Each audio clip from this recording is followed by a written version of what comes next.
Marcus Chen had always been the type of person who commanded attention when he walked into a room. At 28 years old, he stood 6 feet tall with a lean but muscular build that spoke of years dedicated to martial arts training. His black belt in Brazilian Jiu-Jitsu wasn't just a piece of fabric around his waist. It was a symbol of the countless hours he'd spent perfecting his craft, the competitions he'd won, and the respect he'd earned in the local martial arts community. The Elite Fitness Center on 5th Street had become Marcus's second home over the past 3 years. He trained there 6 days a week, arriving precisely at 6 in the morning when the gym opened. The other members knew him well, often gathering around to watch when he practiced his techniques or sparred with visiting black belts from other academies. Marcus enjoyed the attention, though he tried not to let it go to his head. He'd worked hard for his reputation, and he wore it with pride. On this particular Tuesday morning in November, the gym felt different. There was an unusual energy in the air, perhaps because of the upcoming regional tournament that had everyone on edge. Marcus had been preparing for months, drilling his favorite submissions and working on his conditioning. His coach, Professor Silva, had high expectations for him, and Marcus didn't want to disappoint. As Marcus finished his warm-up routine, stretching his shoulders and rolling his neck, he noticed someone he hadn't seen before. In the corner of the gym, near the equipment storage area, an older man was quietly mopping the floors. The man appeared to be in his late 50s with graying hair and a slight build that suggested he'd lived a life of physical labor rather than athletic pursuits. He wore simple work clothes, dark blue coveralls, with the gym's logo embroidered on the chest pocket, and moved with the methodical pace of someone who took pride in doing his job well. Marcus watched the janitor for a moment, noting how the man's movements seemed unusually fluid for someone his age. There was something almost graceful about the way he maneuvered the mop, as if he were performing a dance rather than cleaning floors. But Marcus quickly dismissed the observation, focusing instead on his pre-training ritual of reviewing his game plan for the day. The gym began to fill with the usual morning crowd. Sarah, a purple belt who trained in the women's program, nodded to Marcus as she passed. Jim and Tony, 2 blue belts who worked construction and always arrived together, were already stretching on the mats. The familiar sounds of a martial arts academy filled the air. The slap of bare feet on mats, the rustle of GIs, and the quiet conversations about technique and strategy. Professor Silva arrived at his usual time, carrying his worn leather gym bag and wearing the same serious expression he'd maintained for as long as Marcus had known him. Silva was a man of few words, but when he spoke, everyone listened. He'd been teaching Brazilian Jiu-Jitsu for over 20 years and had produced numerous black belts who'd gone on to compete at the highest levels. "Good morning, Marcus," Silva said, setting down his bag near the edge of the mat. "How are you feeling today?" "Ready to work, Professor," Marcus replied, adjusting his belt and checking that his GI was properly tied. "I've been thinking about that armbar setup we worked on yesterday. I think I've got it figured out." Silva nodded approvingly. "Show me during drilling. But first, let's see how your movement looks. Your opponent in the tournament is known for his guard passing, so your mobility will be crucial." As the class began to gather, Marcus couldn't help but notice the janitor again. The man had finished mopping and was now quietly organizing the equipment in the storage area. What struck Marcus as odd was how the janitor seemed to be listening to the instructions Professor Silva was giving, occasionally glancing toward the mat with what appeared to be genuine interest. During the warm-up, Marcus found himself stealing glances at the janitor. The man was cleaning mirrors now, but his movements continued to display that same fluid quality Marcus had noticed earlier. It was subtle, the way he shifted his weight from one foot to the other, the controlled manner in which he reached for different cleaning supplies, the balanced posture he maintained even while performing mundane tasks. "Marcus, focus," Professor Silva called out, snapping Marcus back to attention. "Your mind seems to be elsewhere this morning." "Sorry, Professor," Marcus said, embarrassed that his wandering thoughts had been so obvious. "I'm ready to work."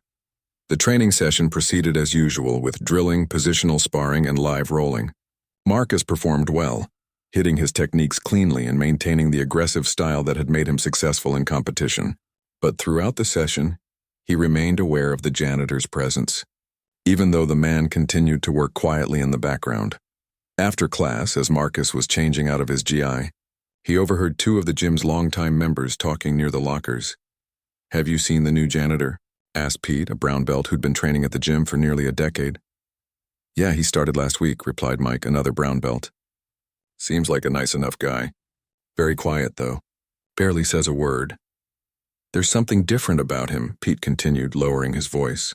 I can't put my finger on it, but he doesn't move like a typical janitor. Have you noticed the way he carries himself? Mike shrugged. Not really. He seems normal to me. Why, what are you thinking? I don't know. Maybe nothing. But I've been around martial arts long enough to recognize when someone has training, even if they're not actively practicing. Marcus found this conversation intriguing, but he dismissed it as the kind of speculation that often circulated in gyms. Martial artists, he knew, sometimes saw what they wanted to see, reading significance into ordinary behavior. As the days passed, Marcus began to pay more attention to the janitor. The man arrived every morning at the same time, worked with the same quiet efficiency, and never interfered with the training sessions. But Marcus started to notice small details that seemed to support Pete's observations. The janitor's footwork was too precise, his balance too perfect, his awareness of his surroundings too acute for someone without martial arts training. By Friday of that week, Marcus's curiosity had grown into something approaching obsession. He found himself watching the janitor more than focusing on his own training, much to Professor Silva's increasing frustration. During the lunch break, Marcus finally decided to approach the man directly. The janitor was eating a simple sandwich in the small break room adjacent to the main gym floor. He looked up as Marcus entered, offering a polite nod but remaining silent. Hi, Marcus said, suddenly feeling awkward. I don't think we've been properly introduced. I'm Marcus, hello, the janitor replied quietly. I'm Henry. His voice carried a slight accent that Marcus couldn't immediately place, and his handshake was firm but brief. Have you been enjoying the work here? Marcus asked, trying to make conversation. Henry nodded.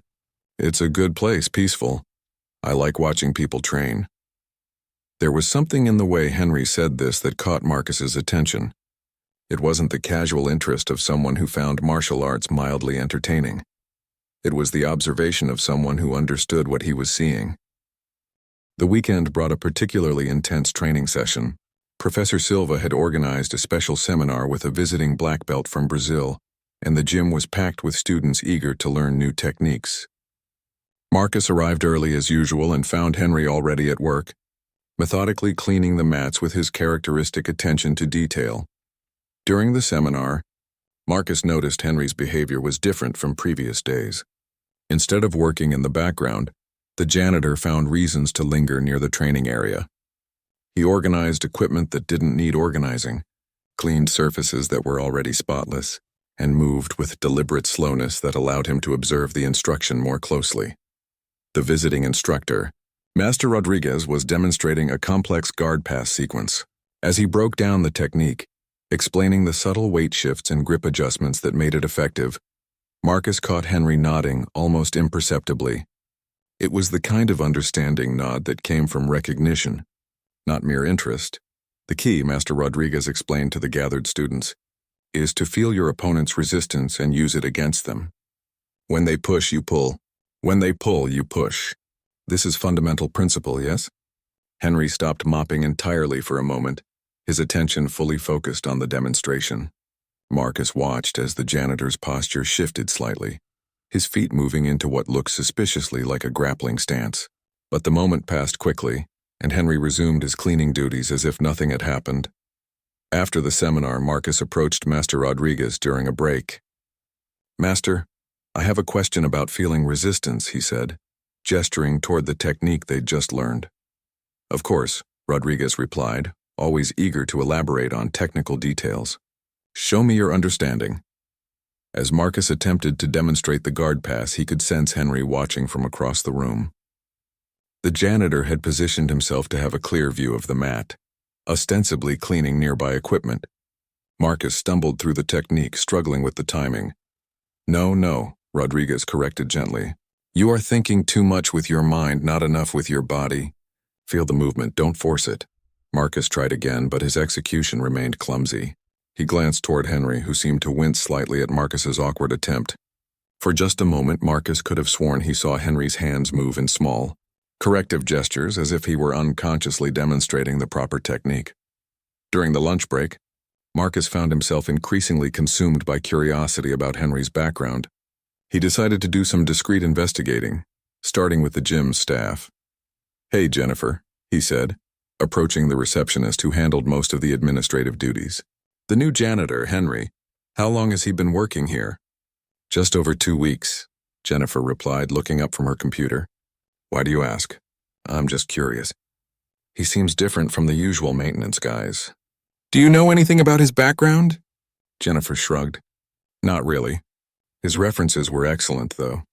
The cleaning company said he was one of their most reliable employees. Very professional, always on time, never causes problems." Marcus pressed a little further. "Did he mention any experience with martial arts?" "Not that I recall." "Why do you think he has training?" "I'm not sure. Maybe I'm imagining things." That afternoon, Marcus's suspicions were further aroused during a particularly technical drilling session. Professor Silva was teaching a seminar on defensive guard work, emphasizing the importance of hip movement and angle creation. As Silva demonstrated the techniques, Marcus noticed Henry had positioned himself near the water fountain, which happened to provide an excellent view of the instruction. "The defense must be proactive," Silva explained, moving through a series of hip escapes. "You cannot wait for your opponent to complete their attack. You must feel the pressure and respond immediately." Henry's head bobbed slightly in agreement, and Marcus saw the janitor's hips shift subtly, mirroring Silva's demonstration. It was barely perceptible, but to Marcus's trained eye it looked like muscle memory kicking in.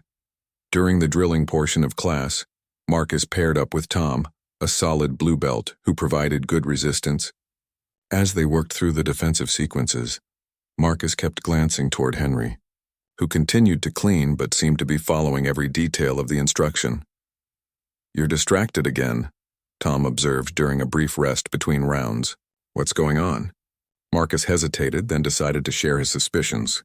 "I think the janitor might have martial arts experience. Have you noticed anything unusual about him?" Tom looked across the room at Henry, who was organizing towels with methodical precision. "He does seem to pay attention to what we're doing, but lots of people are interested in martial arts without actually practicing." "It's more than that," Marcus insisted. "Watch how he moves. His balance, his footwork. It's too good for someone without training." Tom observed Henry for a few minutes, then shrugged. "Maybe you're right. Why don't you just ask him?" "I tried making conversation with him earlier this week. He's very quiet, doesn't share much personal information." "Well, if he does have experience, maybe he's just not interested in training anymore. People leave martial arts for all kinds of reasons.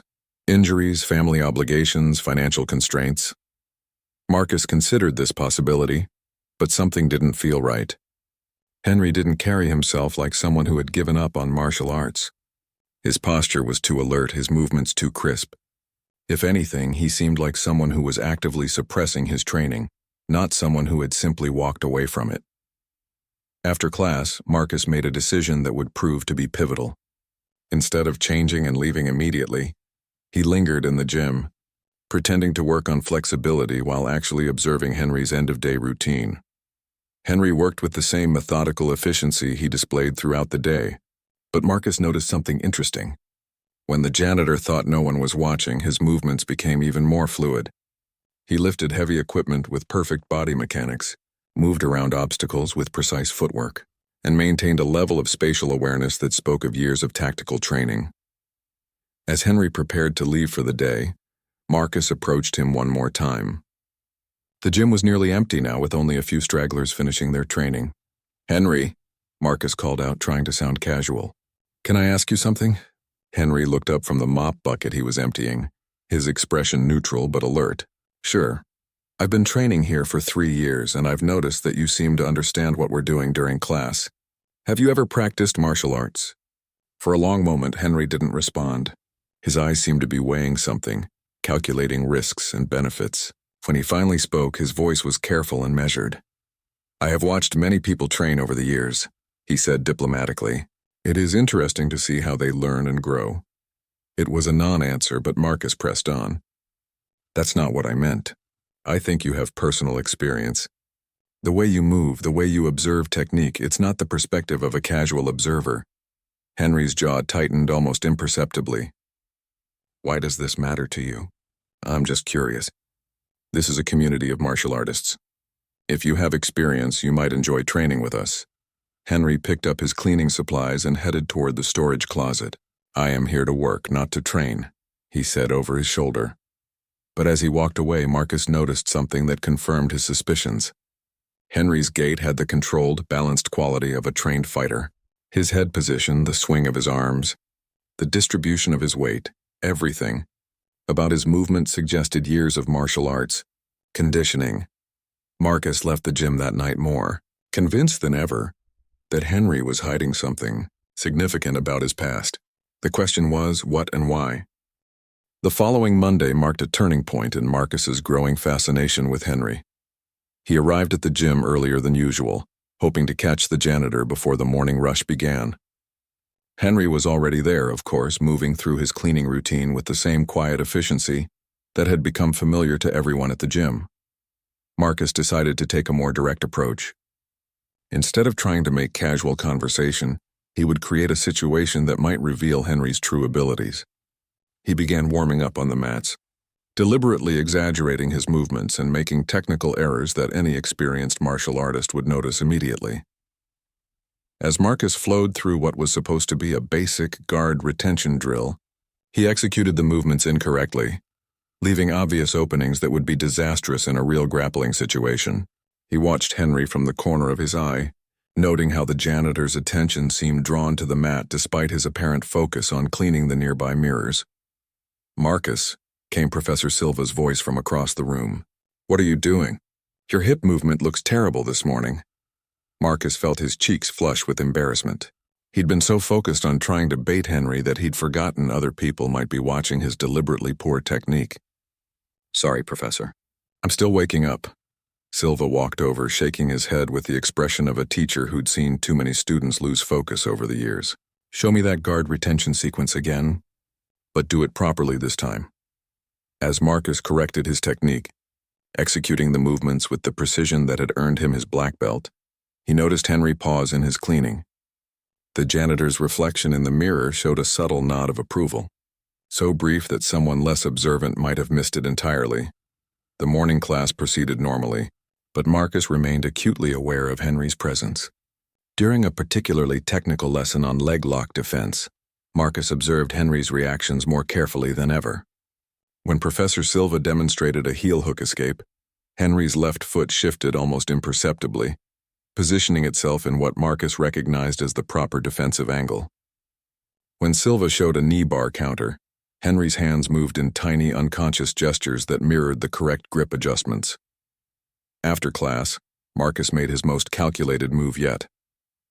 He approached Henry during the janitor's lunch break, carrying his phone with a video of a complex grappling sequence he'd downloaded from a popular instructional website. "Henry," he said, sitting down near the janitor in the small break room, "I'm having trouble understanding this technique. Could you take a look and tell me what you think?" Henry looked suspicious but accepted the phone. On the screen, a world-class competitor was demonstrating an intricate guard pass that involved multiple grip changes and timing-dependent transitions. Marcus watched Henry's eyes as he studied the video. For several seconds, Henry said nothing. His expression remained neutral, but Marcus could see the wheels turning. The janitor's eyes tracked the movement with the focused attention of someone who understood exactly what was happening on screen. "This is very advanced technique," Henry finally said, his accent becoming slightly more pronounced with his concentration. "The practitioner is using his opponent's reactions to create opportunities." Marcus's pulse quickened. The analysis was too sophisticated to come from casual observation. "What do you mean?" Henry handed back the phone, suddenly looking guarded. "I mean, it looks complicated. I do not understand such things, but the damage was done." In that moment of unguarded analysis, Henry had revealed knowledge that went far beyond what any casual observer could possess. Marcus decided to push his luck one step further. "You know," he said, trying to sound offhand, "we have an informal sparring session every Friday after regular class. Just some of the more experienced students working on their game. You're welcome to watch if you're interested." Henry's response was immediate and sharp. "I told you I am here to work, not to watch sports." The vehemence of his reaction told Marcus he was on the right track. He backed off for the moment, but spent the rest of the week planning his next move. Friday's sparring session was typical for the gym's advanced students. Marcus rolled with several training partners, working on his competition preparation under Professor Silva's watchful eye.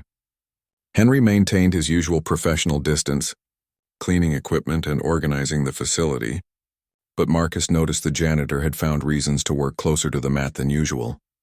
During a break between rounds, Marcus had an idea that bordered on reckless. He announced loudly enough for Henry to hear, "I've been working on this new guard pass all week, but I can't seem to get the timing right. It's driving me crazy." Professor Silva looked up from the notebook where he was writing training observations. "Show me the problem." Marcus began demonstrating the technique he'd shown Henry on video earlier that week, but he deliberately executed it with several glaring errors. His grips were wrong, his weight distribution was off, and his timing was completely incorrect. "That is not right," Silva said immediately. "Your base is too high and you are telegraphing your intentions. Your opponent will see this coming from across the room." Marcus pretended to struggle with the corrections, making some improvements but leaving other obvious flaws. As he reset to try again, he glanced toward Henry and saw something that made his heart race. The janitor had stopped cleaning entirely and was staring at the mat with barely concealed frustration. His hands were moving in small, corrective gestures, and his posture had shifted into what Marcus recognized as a coaching stance. For someone who claimed no knowledge of martial arts, Henry was displaying remarkably specific reactions to technical errors. "I think I see the problem," Marcus announced, loud enough to ensure Henry could hear, "but I can't seem to fix it. This technique is supposed to be basic for someone at my level." Henry's jaw clenched visibly. He resumed cleaning with sharp, agitated movements that spoke of internal struggle. Marcus could practically see the conflict playing out. Henry's professional desire to remain invisible warring with what appeared to be a deep-seated need to correct poor technique. The moment stretched on, with Marcus continuing to butcher the guard pass while Henry's agitation grew more obvious. Finally, just as Marcus was about to abandon his gambit, Henry spoke. "You are dropping your shoulder too early," he said quietly, not looking up from the equipment he was organizing. The gym fell silent. Professor Silva's head snapped toward Henry, his eyebrows raised in surprise. The other students stopped their conversations and turned to look at the janitor, who had just offered technical advice to a black belt. Marcus felt a surge of triumph mixed with nervousness. His weeks of investigation had finally paid off. But now everyone in the gym was staring at Henry, who looked like he wanted to disappear into the floor. "I'm sorry," Henry said quickly, his face flushing. "I should not have spoken. Please excuse me." But Professor Silva was already walking toward Henry, his expression intense and curious. "What did you say about his shoulder?" Henry looked trapped, his eyes darting toward the exit as if calculating whether he could escape the situation. "It was nothing. I misspoke." "No," Silva said firmly. "You said something specific about his technique.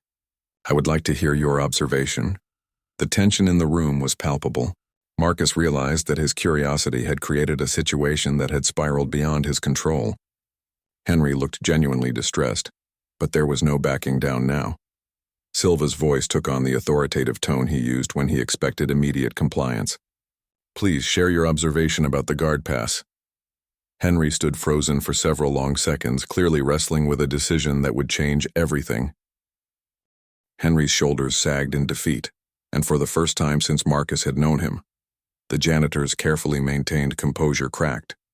He set down his cleaning supplies and looked directly at Professor Silva with eyes that held decades of experience. "The guard pass fails because he drops his shoulder before establishing proper base," Henry said, his voice carrying a quiet authority that hadn't been there before. "When you commit your shoulder early, you give your opponent the angle they need to re-guard. The weight distribution should flow through the hips first, maintaining connection while creating pressure." The gym remained silent as Henry's words sank in. His analysis was not only correct, but demonstrated a level of technical understanding that few black belts possessed. Professor Silva's expression shifted from curiosity to intense interest. "Show me," Silva said simply. Henry shook his head firmly. "I cannot. I am not dressed for training and I am here to work." "The technique," Silva clarified. "Show me the correct shoulder position." After another moment of internal struggle, Henry moved to the edge of the mat. Without stepping onto the training surface, he assumed a guard passing position in the air, his body positioning itself with the precise mechanics of someone who had drilled the movement thousands of times. "See how the shoulder stays connected but not committed," Henry demonstrated. His movements fluid and technically perfect. "The pressure comes from the core, the shoulder follows. When you drop the shoulder first, you break your own structure." Marcus watched in amazement as Henry broke down the technique with the expertise of a high-level instructor. Every detail was precise, every explanation was clear, and the depth of knowledge on display was unmistakable. Professor Silva nodded slowly, his experienced eye recognizing superior technique when he saw it. "Your understanding is very good. Where did you learn this?" Henry's walls went back up immediately. "I have watched many classes over the years. Different gyms, different instructors. But Silva wasn't buying the deflection. "No, this is not knowledge from watching. This comes from doing, from teaching. You have significant experience." "I must return to my work," Henry said, reaching for his cleaning supplies. "Wait," Marcus interjected, finally finding his voice. "Henry, everyone here trains because they love martial arts. If you have experience, why hide it? Why not train with us?" Henry's expression hardened. "You do not understand my situation. Then help us understand," Silva said gently. "What is your background?" For a long moment, Henry stared at the mat where Marcus had been struggling with the guard pass. When he finally spoke, his voice was heavy with emotion that he'd clearly been suppressing for a long time. "I owned a school," he said quietly, "in Chicago. 27 years I taught. I had over 200 students, successful competition team, good reputation in the community." The revelation hit the room like a physical blow. A school owner, someone who had dedicated nearly 3 decades to martial arts, working as a janitor in the gym where he had once been a peer to Professor Silva. "What happened?" Silva asked, his voice full of compassion. Henry was quiet for so long that Marcus wondered if he would answer at all. When he finally continued, the words came out in a rush as if a dam had burst. "My business partner. 27 years we worked together, built something beautiful.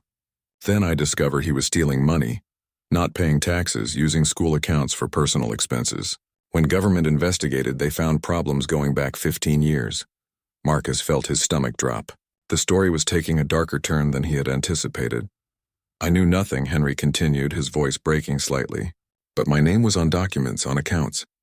The lawyers said I should have known, should have been more careful with oversight. The IRS wanted someone to pay, and my partner had already disappeared." Silva's expression was grim. "They came after you for his crimes." "They took everything," Henry said, the words barely above a whisper.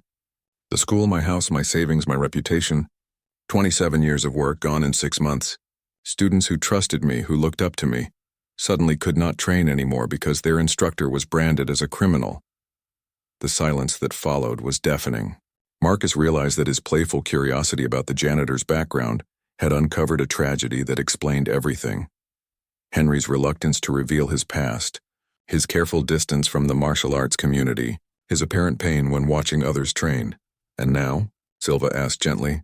"Now I clean gyms and try to forget," Henry replied. "I cannot afford legal fees to clear my name. I cannot start over because my reputation is destroyed. So I work jobs where no one cares about my past, and I try to make peace with watching others do what I can no longer do." Marcus felt a wave of guilt wash over him. His weeks of investigation suddenly seemed cruel and invasive. Henry hadn't been hiding his abilities out of arrogance or mystery. He'd been protecting himself from the pain of remembering what he'd lost. "Henry," Marcus said, his voice full of regret. "I'm sorry. I didn't know. I shouldn't have pushed so hard." But Professor Silva was already moving, his mind clearly working through the implications of Henry's story. "Your students," he said. "What happened to them? Some found other schools. Many just quit. The competition team scattered to different states. I lost contact with most of them." Henry's voice carried the weight of a man who had lost not just his business but his purpose and community. "And your rank?" Silva pressed. Henry looked up sharply as if the question had caught him off guard. "My rank means nothing now. I am no longer part of that world." "That is not how martial arts works," Silva said firmly. "Your knowledge does not disappear because of business problems. Your years of training do not become invalid because of someone else's crimes." Marcus watched this exchange with growing understanding. Professor Silva was not just being compassionate, he was being strategic. The technical knowledge Henry had displayed was exceptional, and Silva recognized talent when he saw it. "What belt did you hold?" Silva asked directly. Henry hesitated, then answered quietly. "Third-degree black belt under Master Gracie. I had been teaching for 12 years when I received my third stripe." The number hit Marcus like a physical blow. A third-degree black belt represented not just skill, but dedication, teaching ability, and recognition from some of the highest authorities in Brazilian Jiu-Jitsu. Henry wasn't just an experienced practitioner, he was a legitimate master of the art. Silva's next words surprised everyone in the room, including Marcus. "I would like to make you an offer," he said to Henry. "Train with us, not as a student, not as a charity case, but as a fellow instructor. Share your knowledge, help our students improve. Remember why you fell in love with this art in the first place." Henry shook his head immediately. "I cannot pay membership fees. I cannot afford to—" "No fees," Silva interrupted. "You train in exchange for helping teach. Your knowledge has value, and this community needs what you can offer." Marcus saw Henry's walls beginning to crumble. The offer represented more than just a chance to train. It was an invitation back into the martial arts community that had been ripped away from him. But Henry still looked uncertain, trapped between desire and fear. "I do not know if I can do this anymore. It has been 3 years since I have been on the mat as anything other than someone cleaning it." Silva smiled for the first time since the conversation began. "There is only one way to find out." The following Monday brought attention to the gym that Marcus had never experienced before. Word of Henry's revelation had spread through the tight-knit martial arts community over the weekend, and everyone arrived that morning with barely contained curiosity about whether the former school owner would actually step onto the mats. Henry appeared at his usual time, but instead of his work coveralls, he wore a plain white guy that looked like it had been carefully preserved in storage for years. The fabric showed signs of age and countless washings, but it was clean and pressed. Around his waist was a black belt that bore the unmistakable marks of long use, frayed edges, faded fabric, and the kind of wear that came from years of dedicated practice. Marcus watched as Henry sat quietly on a bench near the changing area, staring at the mats with an expression that mixed longing and terror. Other students filtered in around him, offering polite nods and greetings but maintaining a respectful distance. Everyone sensed they were witnessing something significant. Professor Silva arrived precisely on time and approached Henry with the casual confidence of someone who had made his decision and would not be swayed by doubt. "Good morning, Henry," Silva said warmly. "Ready to train?" Henry looked up, his face pale but determined. "I think so. It has been a long time." "Muscle memory is a powerful thing," Silva replied. "The body remembers even when the mind forgets." As the class began to assemble, Marcus noticed the usual dynamic had shifted. Students who normally chatted and joked during warm-ups were subdued, aware that they were about to witness something extraordinary. Henry joined the circle for stretching, moving through the familiar routines with movements that gradually became more fluid as his body remembered patterns ingrained over decades of practice. During the technique portion of class, Silva made a calculated decision that would prove crucial to Henry's reintegration. Instead of treating him as a returning student, Silva asked Henry to help demonstrate the lesson's primary technique, a complex guard pass that required precise timing and body positioning. "Henry, would you show the class the shoulder position we discussed last Friday?" Henry hesitated for only a moment before stepping forward.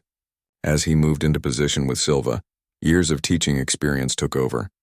His movements became confident and precise, his explanations clear and detailed. Within minutes, it was obvious to everyone in the room that they were watching a master instructor, not a returning beginner. "See how the pressure never leaves the opponent," Henry explained, his voice gaining strength as he spoke. "Even when you change grips, even when you shift your base, there must always be connection. The moment you disconnect, your opponent has space to escape." Marcus watched in fascination as Henry demonstrated variations of the technique that even Silva seemed impressed by. The level of detail in Henry's instruction was extraordinary. He caught subtleties that most black belts would miss and explained them in ways that made complex concepts accessible to students of all levels. When it came time for drilling, Silva made another strategic decision. Instead of pairing Henry with another instructor or advanced student, he assigned him to work with newer students who could benefit most from his expertise. Marcus observed as Henry worked with Janet, a blue belt who had been struggling with guard passing for months. Henry's teaching style was patient and encouraging, breaking down the technique into manageable components and offering corrections that were specific and immediately applicable. "Feel how your opponent's legs create barriers," Henry said, guiding Janet through the movement. "Your job is not to force through these barriers, but to use them as information. When she pushes here, you go there. When she creates space on this side, you take advantage on the other side." Janet's eyes lit up with understanding. "Oh, I see. I was trying to muscle through instead of reading what she was giving me." "Exactly," Henry nodded, his face showing the first genuine smile Marcus had seen from him. "Jiu-jitsu is not about being stronger than your opponent. It is about being smarter, more efficient, more aware." As the drilling session continued, Marcus noticed something remarkable happening. Henry's entire demeanor was transforming. The quiet, withdrawn janitor was disappearing, replaced by the confident instructor he had once been. His posture straightened, his voice carried authority, and his movements flowed with the unconscious competence of someone who had spent decades perfecting his craft. When the time came for live sparring, the gym fell silent. Everyone wanted to see how Henry would perform after 3 years away from competition training. Silva called out the first pairing, and to everyone's surprise, he matched Henry with Marcus. "Light rolling to start," Silva instructed. "Focus on movement and technique, not intensity." Marcus felt his heart rate spike as he faced Henry on the mat. Despite his weeks of curiosity about the janitor's abilities, he suddenly realized he had no idea what he was about to experience. Henry's technical knowledge was clearly exceptional, but how would that translate to actual grappling after such a long absence? They slapped hands and began to engage. Within seconds, Marcus understood that he was facing someone operating on a completely different level. Henry's movement was fluid and economical, his reactions instantaneous, his pressure constant and perfectly calibrated. When Marcus attempted a guard pass, Henry's defense was so subtle and effective that Marcus found himself back where he started, without understanding how he'd gotten there. "Relax," Henry said quietly as they grappled. "You are working too hard for positions that should flow naturally." Marcus tried to adjust, but Henry seemed to anticipate every movement before it happened. When Marcus shot for a takedown, Henry's sprawl was perfectly timed. When Marcus worked from guard, Henry's passing pressure was relentless but never rushed. Most remarkably, Henry was accomplishing all of this while clearly holding back, using only enough technique to control the exchange without dominating it. 5 minutes into their roll, Marcus realized he hadn't come close to threatening Henry with a single technique. Meanwhile, Henry had casually passed his guard twice, achieved dominant positions multiple times, and could have finished several submissions if he had chosen to complete them. "Time," Silva called out, and both men returned to their feet. Marcus was breathing heavily, while Henry looked like he had been taking a casual walk. The gap in their abilities was so vast that Marcus felt momentarily embarrassed about his black belt. But Henry's next words revealed the humility that had characterized great instructors throughout martial arts history. "You have good technique," Henry said sincerely. "Your pressure is strong and your timing is getting better. With more mat time, you will be very dangerous." Marcus knew Henry was being generous. The older man had just demonstrated that despite 3 years away from training, his skills remained at an elite level that few practitioners ever achieved.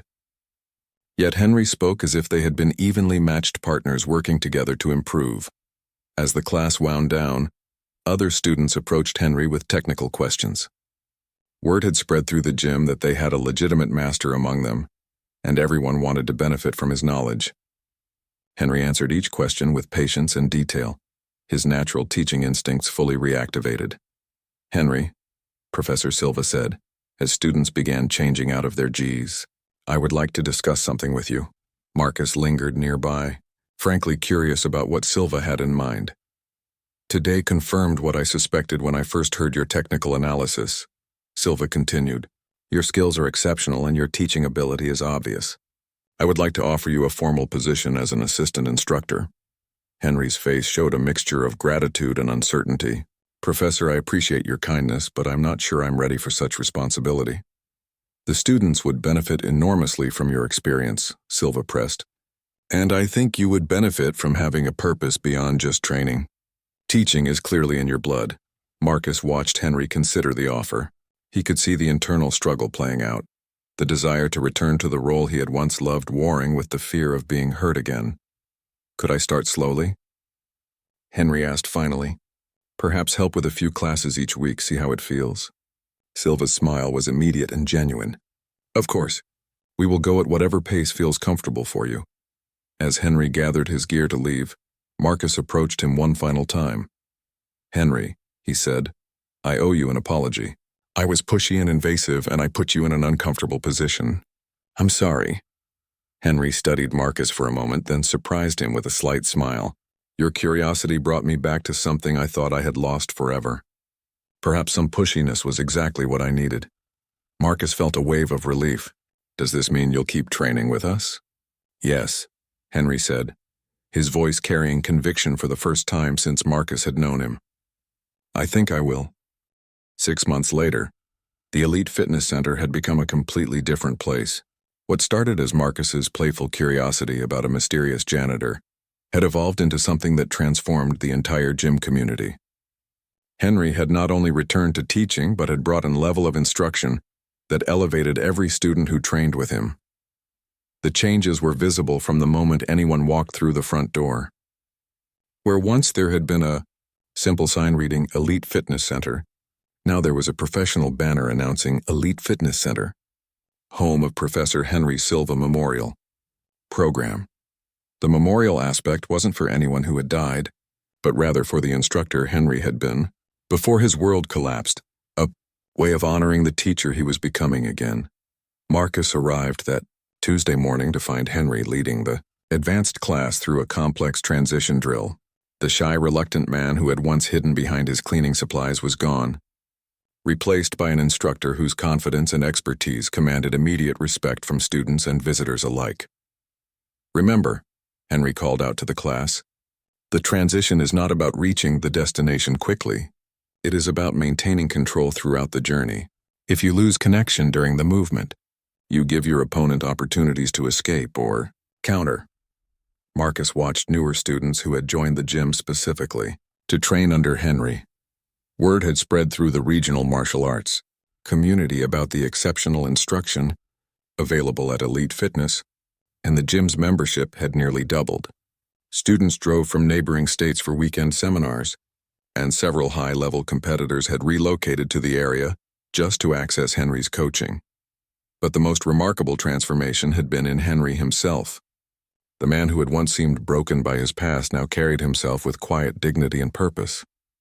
His teaching style combined technical excellence with genuine care for his students' development, creating an environment where everyone felt challenged but supported.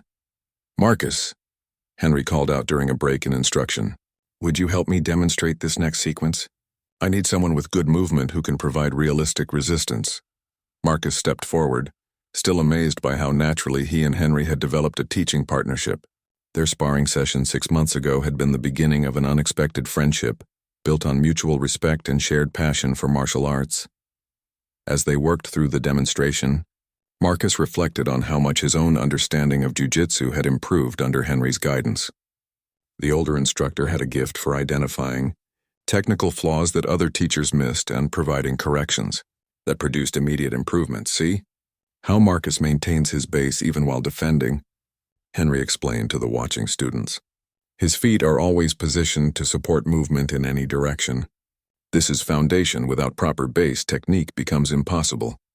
After class, Marcus and Henry sat together in the small office that Professor Silva had converted into a teaching space for Henry.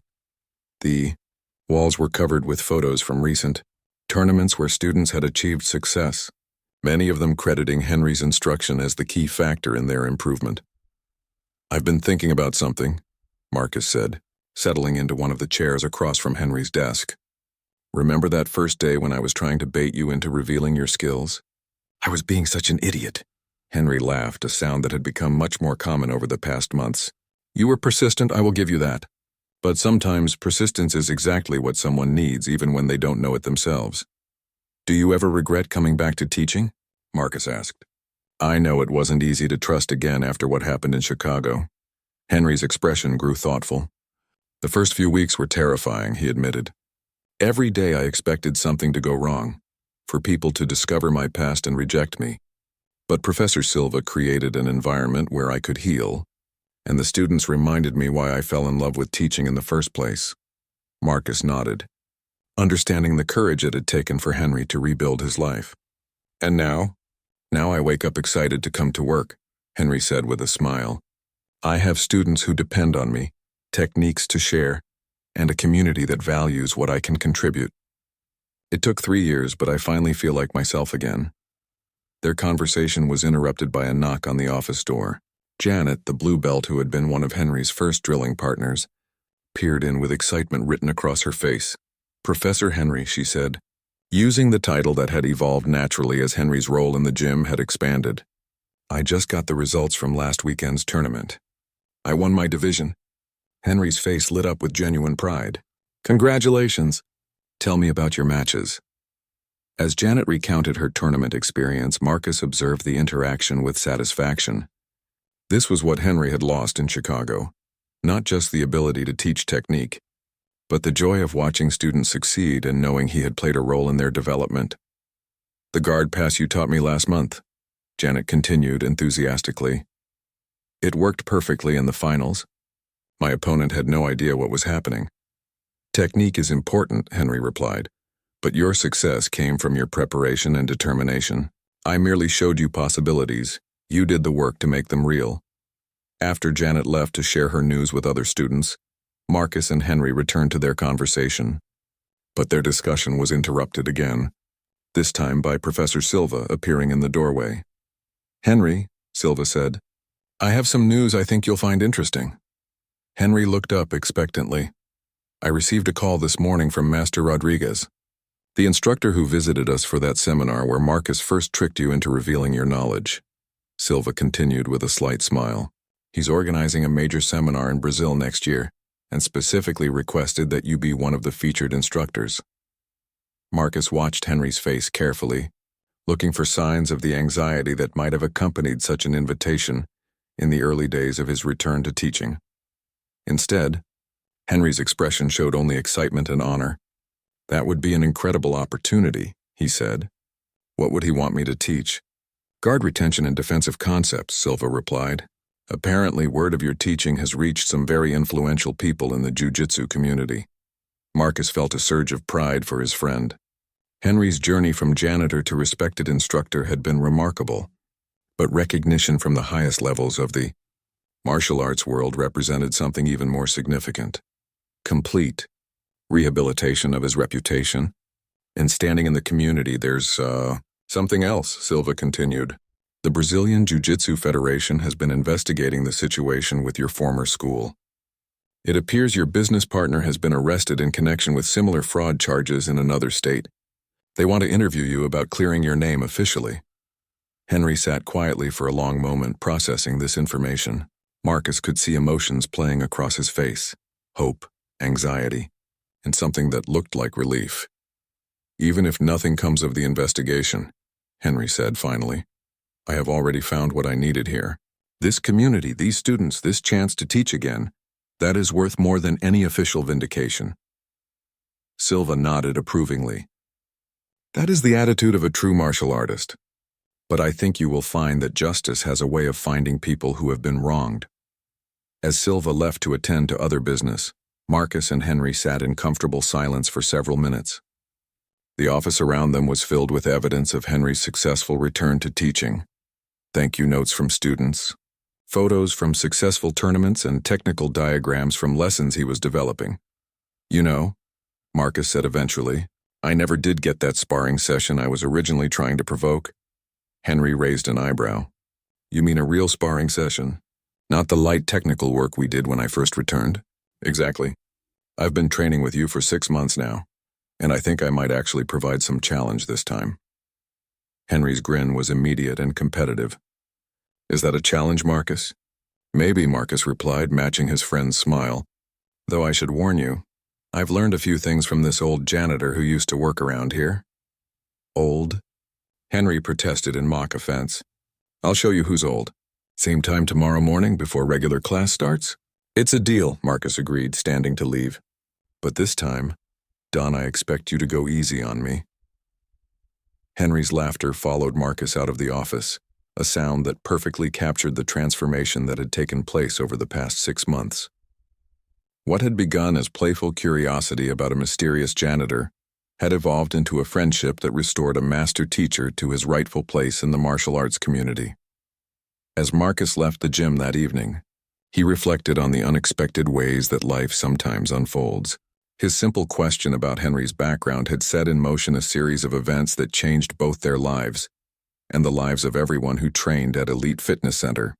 Sometimes, he thought, the most important discoveries come from the courage to ask questions and the persistence to seek answers, even when those answers lead to places you never expected to go.